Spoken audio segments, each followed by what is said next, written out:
Good morning, Block 2. Welcome to your last video, your last assignment. Today we're going to be learning about imaginary numbers.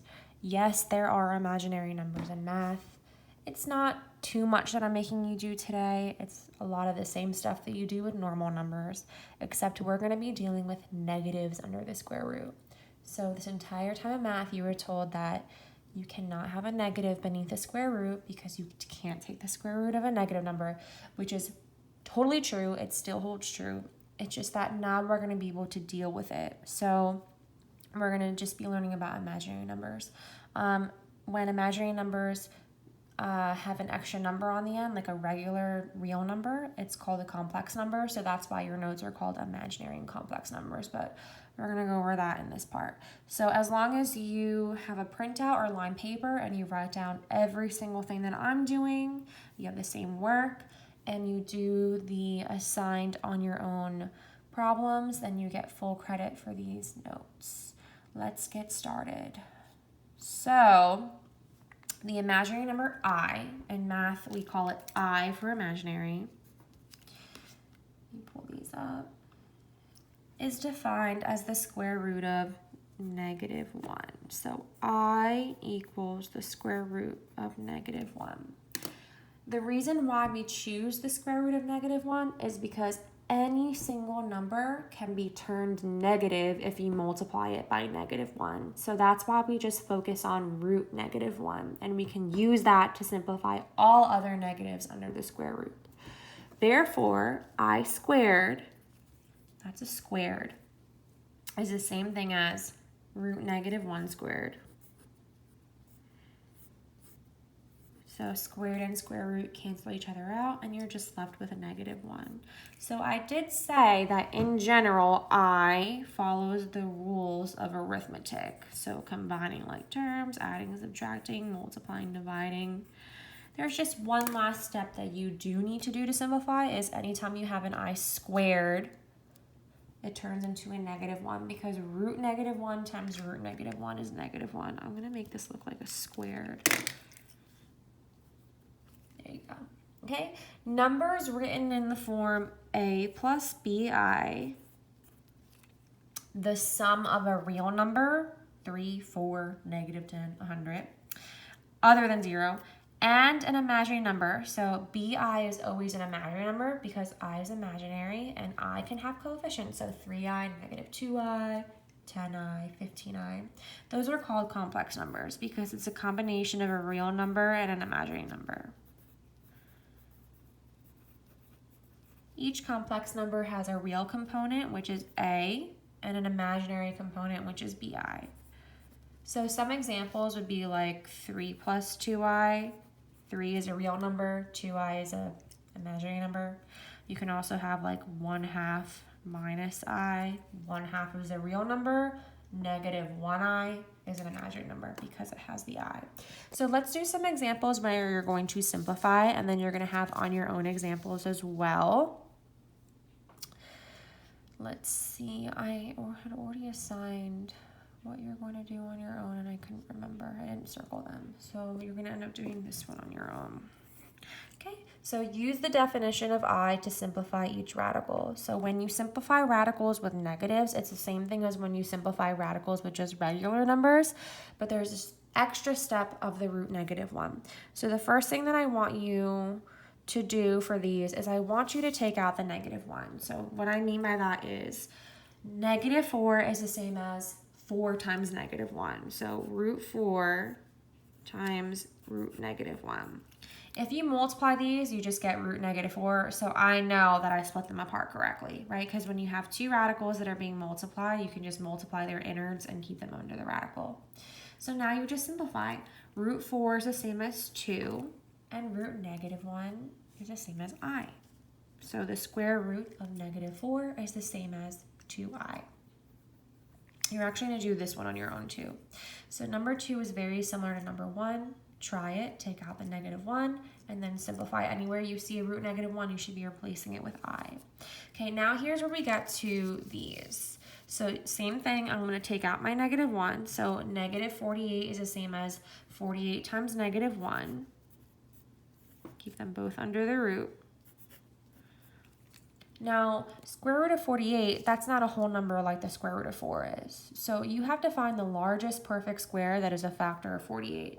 And what I mean by perfect squares are, those are the numbers that when you take the square root of them, they're whole numbers. So like 1 times 1, 2 times 2, 3 times 3, 4 times 4, 5 times 5, 6 times 6, 7 times 7, 8 times 8.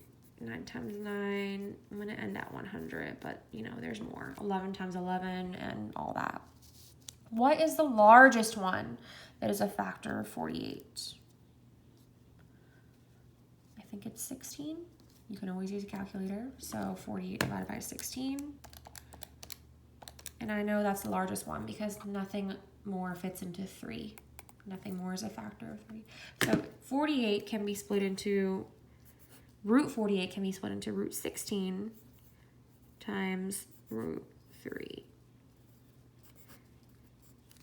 And I did that because a portion of 48 can have the square root taken of it, and the rest of it can't. So root 16 can take the square root of, and root 3 can't. That's a decimal. So now I just simplify. Root 16 is 4. Root 3 is a decimal, so I'm just going to keep it as root 3. And then the square root of -1 is the same as I.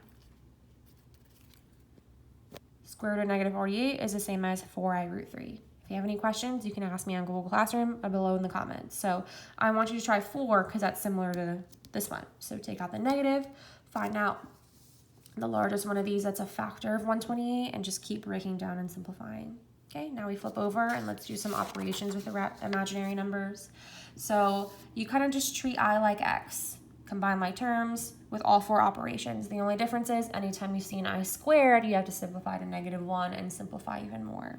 So in number 5, I am adding. So I'm just going to drop all the parentheses because when you distribute an addition sign, everything just stays the same anyway. Everything stays the same sign. And now I just combine like terms. So -5 plus 3 is -2. And -3i plus 5i is 2i. Remember, these are not like terms. You can't add further because one is a real number and one is imaginary. So this is a complex number. We're all done. Number 6, same thing. So 4i plus 4i is 8i. And remember, when you're subtracting, you should always distribute your negative. So it's -3 plus 2i. Okay, I still have these i's that can be combined. 8i plus 2i is 10i. So that's another complex number, a real number and an imaginary number added together. Now we have number 7. So I'm going to have you try number 7 on your own, and that is here you're subtracting, so make sure you distribute your negative, keep the 1 in the front, and combine all your like terms. Let's move on to some multiplication, and this is where we're going to have to simplify even further with our I squared. So right here I have 4i times -i. Well, technically there's a -1 in front of this I, so 4 times -1 is -4. I times I is I squared. Now you're not done because we have I squared is the same as -1 because root -1 times root -1 is -1. So anywhere you see an I squared, replace it with -1. And that's just 4. 4i times -i is the same as 4. Let's try number 9. Distribute anytime you have something in front of a parenthesis. So 3i times -1 is -3i. 3i times -4i is -12i squared. Remember, like x times x is x squared. So I times I is I squared. You're not done because we have an I squared. So replace the I squared with a -1 and simplify further. -3i plus 12. So we ended up getting a complex number for this because 12 is a real number and -3i is an imaginary number. I'm going to rewrite up here that I squared is -1. Okay, we're going to do one more together and then you're going to do number 11 on your own. So here I have, let's do 6 times -3. So that's negative 18. I have I times I here and another I. But what I'm going to do is I times I times I is I cubed. Like x times x times x is x cubed. But I can only simplify I squareds or pairs of I squareds into negative 1. So I'm just going to keep two of them together. That's I squared. And then I have an extra I. Because there's no rule that says I cubed is negative 1. It's just I squared is negative 1. I squared is the same as negative 1 with an extra I being multiplied on the end. Negative 18 times negative 1 is 18. And then I have my lonely I left over in the end, the third one. What I want you to do is number 11 on your own. Yes, you're going to FOIL just like normal. Anytime you have an I squared, replace it with negative 1. Of course, pause if you want to do this right now. Okay. The last thing that we're going to do is we're going to rationalize imaginary denominators. So in math, just like you're not allowed to keep negative exponents in your answer, you're also not allowed to keep square roots in your denominator, stuff like that. There's just rules that you're not allowed to do things in math. You're not allowed to have an imaginary number in the denominator in math. So we're going to rationalize to get rid of that imaginary number in the denominator. The first thing that you're going to do is you're going to find the conjugate. I'm going to explain what that is. The conjugate of a complex number by changing the sign of the imaginary part. So what I mean by that, some examples are, I'm trying to get more lead in this pencil. Some examples are, like, let's say your complex number is like 8i. Let's say it doesn't have, it's just like 0 plus 8i. Then your conjugate is negative 8i. Because you're changing the sign of the imaginary part. So that's conjugate. Let's say you have like 3 plus 6i. Your conjugate is 3 minus 6i. So you're only changing the sign of the imaginary part. Notice we didn't change this to a negative 3. I'll give you another example, like 2 minus I. Your conjugate is 2 plus I. And that's what's going to help us get rid of the I in the denominator. So let's do 3 examples, and then you're doing 15 on your own. So number 12, 4 minus 9i divided by negative 6i. We're going to rationalize with an imaginary denominator, multiply the numerator and denominator by the complex conjugate. Simplify as much as possible. So to get rid of the I in the denominator, we're going to multiply the top and the bottom by the conjugate, and you're going to see the I disappear from the denominator. Let's multiply the top and bottom by the conjugate of negative 6i will be positive 6i.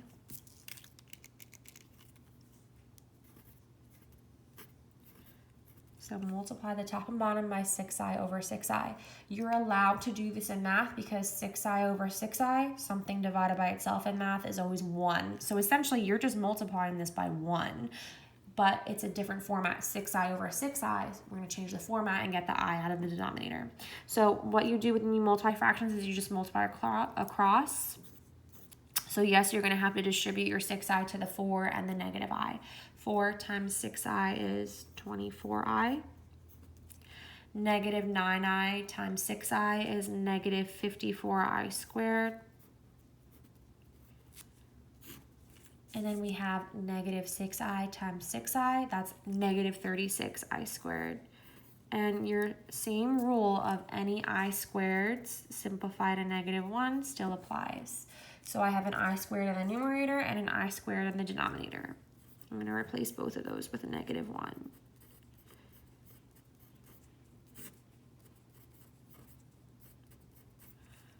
And it looks like I'm all set because that's a negative.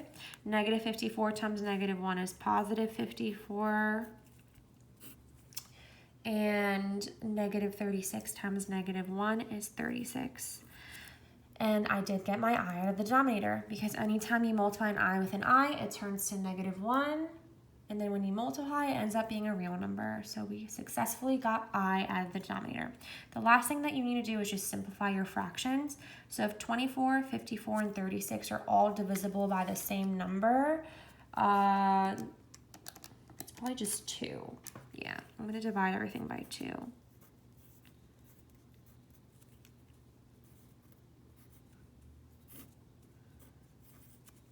But I still think that everything is divisible by 3 still. So 4i plus 9 over 6. Yep, that looks to be simplified. Okay, number 13, let's try. So here's a little bit different because my conjugate has like a real number. It's still the same thing though. So I'm going to multiply the top and bottom by the conjugate. That's negative 8 plus 5i. Remember, you're only changing the sign of the imaginary part. 1 times all that is just negative 8 plus 5i. And since you have a binomial here and a binomial there, you have to FOIL just like you should have done for number 11. So I'm going to put parentheses and I'm going to FOIL. Negative 8 times negative 8 is positive 64.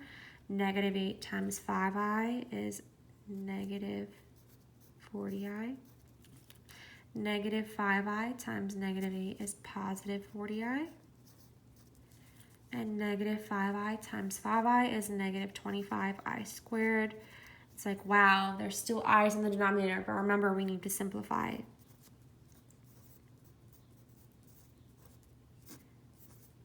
Okay, negative 40i plus 40i cancel each other out. Remember, when you have the same thing that you're foiling, like these are the same but opposite signs in the middle will always cancel out. Negative 25i squared is the same as negative 25 times negative 1. I'm going to simplify that further. 64 plus 25, which I'm just going to use a calculator for, 89. And then let's see if this can be simplified anymore. I don't think 8, 5, and 89 share any factors. So we successfully got I out of the denominator, and these two mean the same thing, but one is proper. One is in the proper format. Let's try one more. So I'll multiply the top and bottom by the conjugate, which is negative 2 plus 6i. Not 2 plus 6i, just negative 2 plus 6i. You only change the imaginary part. Okay, I'm going to distribute my 5i, and I'm going to FOIL the denominator. So 5i times negative 2 is negative 10i. 5i times 6i is 30i squared. Negative 2 times negative 2 is 4. Negative 2 times 6i is negative 12i. Negative 6i times negative 2 is positive 12i. And negative 6i times 6i is negative 36i squared. I'm just going to cross these off right off the bat, and then I'm going to replace all my I squareds with negative 1.